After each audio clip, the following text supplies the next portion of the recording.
Existem dois atores aqui, um principal e um secundário, tá? Uma figura que aparece bastante aqui é o cliente, né? E também temos uma espécie de gestor, de gerente, de dono que pode aparecer aqui também, tá bom? Então nós temos aqui o boneco, um man aqui feito pelo colega Douglas. Eu vou aproveitá-lo para fazer aqui então o ator cliente.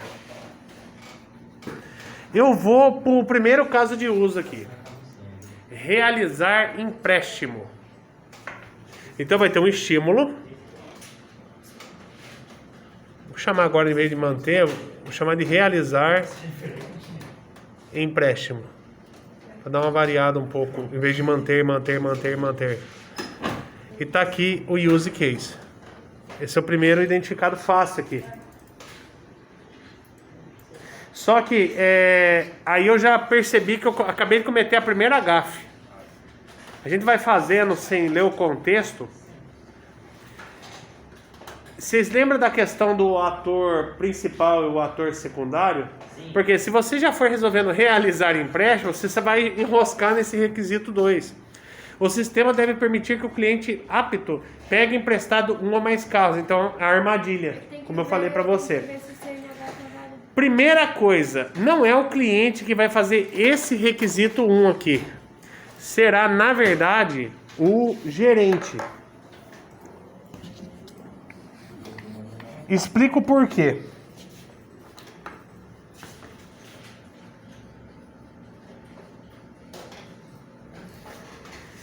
Para conseguir realizar um empréstimo, o cliente deverá estar registrado e possuir um número do CNH válido. Agora, realizar empréstimo talvez é uma palavra que não caberia muito bem aqui. Então, vou voltar para manter. Manter, gerenciar, configurar. E aí, já dá para entender que isso é um passo que não é estendido, é um passo que é obrigatório fazer. Porque você vai ter que incluir esse cara. Lembrando que quando você inclui, sai uma seta do diagrama de caso de uso que tá, e vai para o outro diagrama de caso de uso aqui, outro caso de uso, não diagrama de caso de uso, outro caso de uso, outro requisito. Então, aqui, pontilhado, eu vou fazer um include chamado verificar CNH. Isso tem que fazer. Isso quem vai fazer? É o gerente que vai fazer. Ele vai manter ali o empréstimo, tá? O empréstimo do veículo e vai verificar a CNH. Por sua vez, eu já vou desenhar aqui do lado um ator que é o cliente. E esse cara vai ter um estímulo. Esse estímulo aqui vai ser o seguinte: o sistema deve permitir que o cliente apto pegue emprestado um ou mais carros. Então, emprestar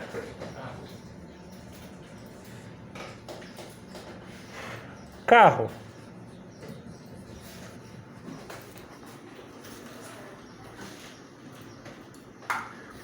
O cliente poderá alocar um ou mais carros se não possuir nenhuma dívida com a locadora. A condição. O cliente poderá alocar um veículo se não possuir nenhuma dívida. Poderá alocar um veículo se não possuir nenhuma dívida com a locadora. Tá vendo esse emprestar carro? Ele cai aqui num outro requisito. Então, por isso que no vídeo, quando o cara explica e fala que esse é um requisito que vai complementar o anterior, ele está se referindo ao seguinte: verificar débitos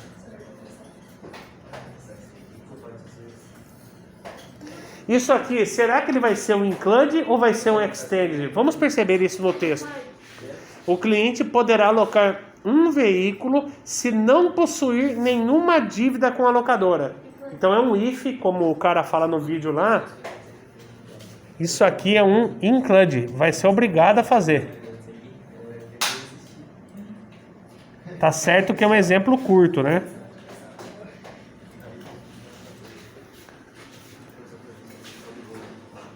O sistema deve permitir que o cliente, pessoal, licença. O sistema deve permitir que o cliente, licença. O sistema deve permitir que o cliente devolva um ou mais carros, fazendo com que o carro volte a ficar disponível na locadora.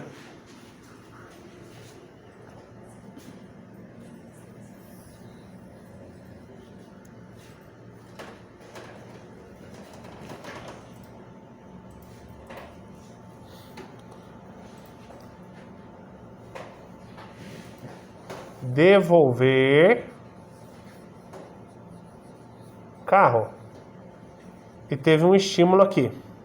Só que vocês percebem por essa parte do texto que ele realça uma coisa que não foi abrangido aqui no item anterior, mas é muito comum a gente fazer, construir e perceber isso, tanto sendo um diagrama de fluxo de dados, um diagrama de caso de uso, um diagrama de sequência, que é o próximo assunto, fazendo com que o carro volte a ficar disponível na locadora. Quando eu empresto o carro, o que acontece com o status daquele carro? Quando eu empresto, aqui, ó, vamos olhar para esse processo que já passou. É que eu empresto o carro. O status daquele carro, ele está disponível ou ele está locado, gente? Locado. Então, eu vou ter aqui um requisito: atualizar disponibilidade ou status de quem? Do carro. Veja, isso só foi perceptível no momento que eu continuei a pegar esse texto, que não é muito abrangente, envolveu mais raciocínio, mais observação. E só deu para perceber isso, que atualiza o status do carro na hora que devolve. Mas se usarmos a lógica na hora que empresta, também é atualizado, né? Ele estava disponível. Quando eu empresto, o que acontece? Ele passa a ficar locado. Muito bem. E quando eu devolvo o carro, ele estava como emprestado. O que vai acontecer com esse carro agora? Ele vai estar disponível. Vejam só, diferentemente do exemplo anterior, que é o da clínica médica lá, esse daqui só teve include. As dependências, Yasmin, ó. Include, tá? E com isso nós temos essa imagem final de uma possível resolução. Um abraço e até mais.